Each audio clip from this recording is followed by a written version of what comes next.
तो hello student, मैं हृदय एससीजी इंस्टीट्यूट से। तो आज हम जो है क्लास 9th का चैप्टर नंबर 15 प्रोबेबिलिटी पढ़ने वाले हैं। तो बहुत टाइम से क्लास 9th की वीडियो नहीं बनी थी, तो आज हम जो है इस वीडियो में ज़्यादा से ज़्यादा कवर करेंगे कि प्रोबेबिलिटी होती क्या है। और ये आपका सेकंड टर्म में भी आ रहा है, तो वीडियो को पूरा देखना तभी समझ में आएगा।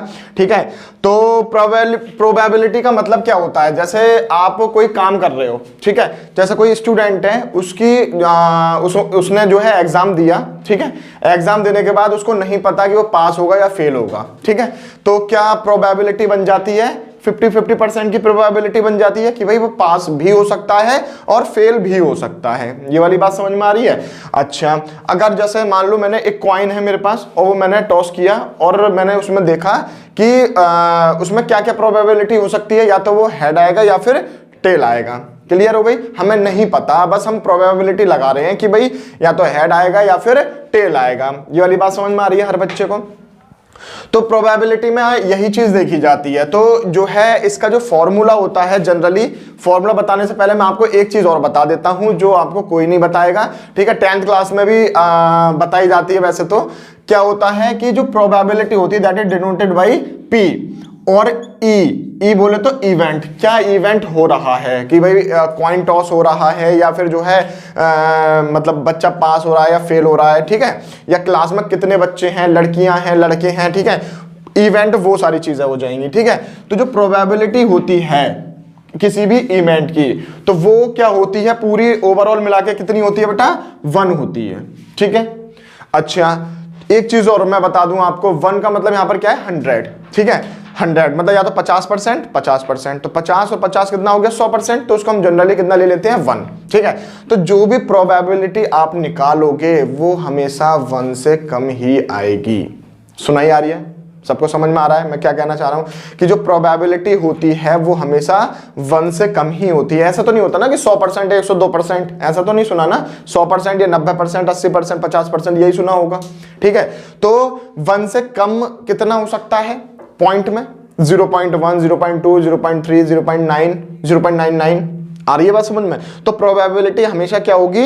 1 से कम ही होगी। ठीक है, अच्छा क्या होता है कि प्रोबेबिलिटी किसी भी इवेंट के होने की, ठीक है, प्लस में प्रोबेबिलिटी किसी भी इवेंट के ना होने की बराबर में कितना होता है? 1 होता है।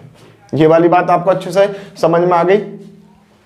ठीक है, अब देखो किसी भी इवेंट के होने की अगर मैं बात करूं, यहां पर मान लो कि कोई बच्चा जो है क्लास में पढ़ रहा है, उसने एग्जाम दिए हैं, तो वो पास होगा प्रोबेबिलिटी होने की। ठीक है, मान लो लेट से ये हमें दे रखी है पीई, हमारे पास जो है गिवन है 0.5।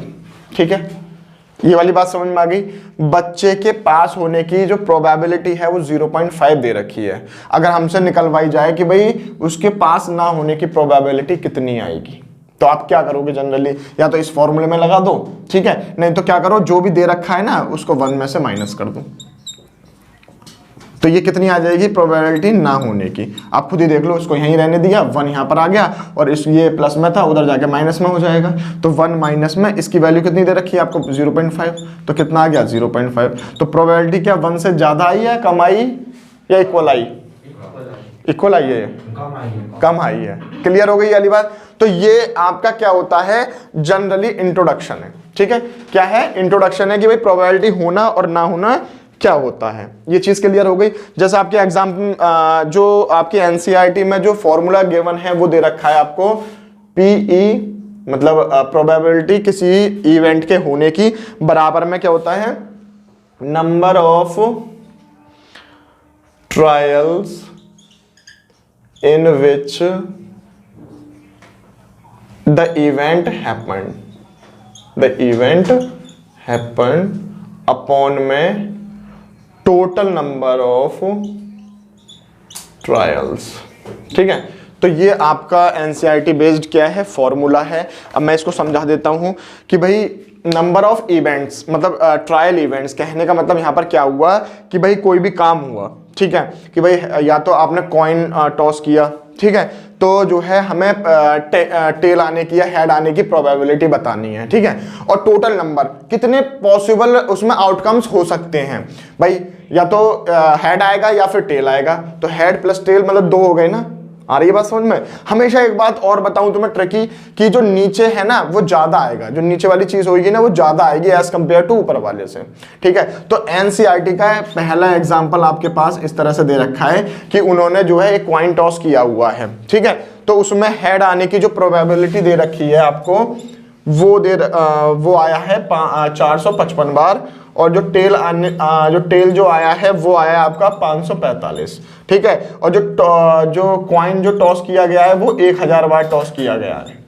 ये वाली बात समझ में आ गई, यस और नो, ठीक है।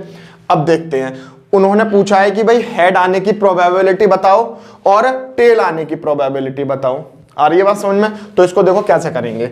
अगर मैंने आपसे कहा कि भाई हेड आने की निकालते हैं पहले, ठीक है, तो हेड आने की प्रोबेबिलिटी कितनी हो जाएगी, क्या करेंगे, जितने number of trials in which event happen, तो कितनी बार हैपन हुआ है इवेंट, 455 बार, और टोटल नंबर ऑफ ट्रायल कितने हैं हमारे पास, 1000, तो ये कितना आ जाएगा 0.455, क्लियर है, ठीक है। अब दूसरा तरीका क्या है, इसके अकॉर्डिंगली दूसरा तरीका क्या है कि अगर टेल आने, एक चीज आ गई है ना, तो टेल निकालने का क्या करो, 1 में से माइनस कर दो, या फिर जो है ऐसे ही निकाल दो नॉर्मल। पी टेल बराबर में क्या हो जाएगा हमारे पास 545 अपॉन में 1000, तो ये कितना आ जाएगा 0.545, क्लियर हो गई। तो इस तरह से क्या नाम है, हम हेड की भी प्रोबेबिलिटी निकाल सकते हैं और टेल की भी निकाल सकते हैं, ठीक है। तो ये आज का इंट्रोडक्शन था। तो अब हम बात करते हैं सेकंड जो एग्जांपल है हमारे पास एनसीईआरटी में, वो दे रखा है कि 2 कॉइन जो हैं वो टॉस किए गए हैं साइमल्टेनियसली, मतलब एक साथ टॉस किए गए हैं। तो 2 हेड आने की जो 2 हेड है वो 105 बार आया है, और एक हेड जो है 275 बार आया हुआ है, एक भी बार हेड नहीं आया, कितनी 120 बार, ठीक है।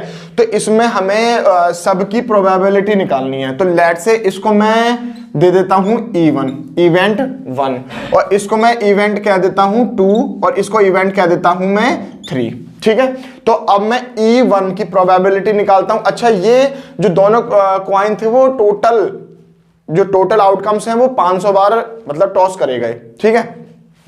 तो हम प्रोबेबिलिटी निकालते हैं किसकी, E1 की, ठीक है। तो इसमें क्या है, 2 बार हेड आना, मतलब 2 बार हेड आया है, दोनों कॉइन में जो है हेड ही हेड आया, इधर भी हेड आया, इधर भी हेड आया है, क्लियर है। तो वो कितना हो जाएगा, कितनी बार आया, 105 बार अपॉन में, और टोटल जो आउटकम्स हैं वो कितने हैं, 500। जब आप इसको सॉल्व करोगे तो आपके पास आ जाएगा 0.21, क्लियर है। अच्छा, PE2 की निकाल लेते हैं हम। तो PE2 में क्या है, इवेंट 2 में क्या दे रखा है कि सिर्फ एक ही बार हेड आया हुआ है, ठीक है। तो वो कितना है 275 अपॉन में, और टोटल आउटकम्स कितने हैं, 500 हैं, क्लियर है। और ये आया है हमारे पास 0.55, क्लियर।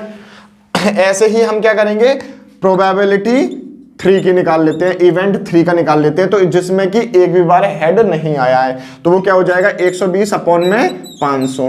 तो ये इसका जो आंसर आएगा वो आ जाएगा बेटा 0.21, क्लियर है। अब एक चीज और सीखें आप, 21 ही आ रही है ना, 24 है, चलो 24 कर लेते हैं, ठीक है।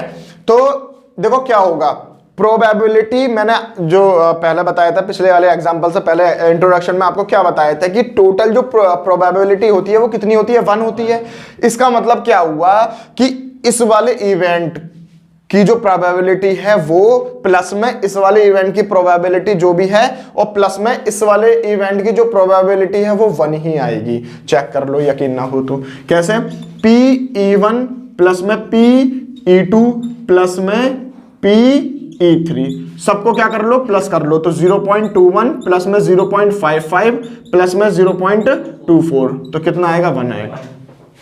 आ रही बात समझ में। तो हम कितने भी हमारे पास इवेंट्स दे रखे हो, नंबर ऑफ इवेंट्स दे रखे हो, हमें फर्क नहीं पड़ता। हमें जब आप उनको ऐड करोगे तो कितना आना चाहिए, 1 आना चाहिए। अगर 1 नहीं आ रहा तो गलत है, प्रोबेबिलिटी में कहीं ना कहीं आप लोगों ने दिक्कत करी है, ठीक है। तो वीडियो लंबी ना हो जाए तो इसको हम यहीं पर खत्म करते हैं। इसका पार्ट 2 लेके आएंगे जितनी जल्दी हो सकेगा, आगे के क्वेश्चन हम करेंगे। तो अगर यहां तक आपको वीडियो अच्छी लगी हो तो इसे लाइक करें, कमेंट करें और शेयर करें अपने फ्रेंड्स के साथ, और चैनल को सब्सक्राइब जरूर कर लें। Thank you.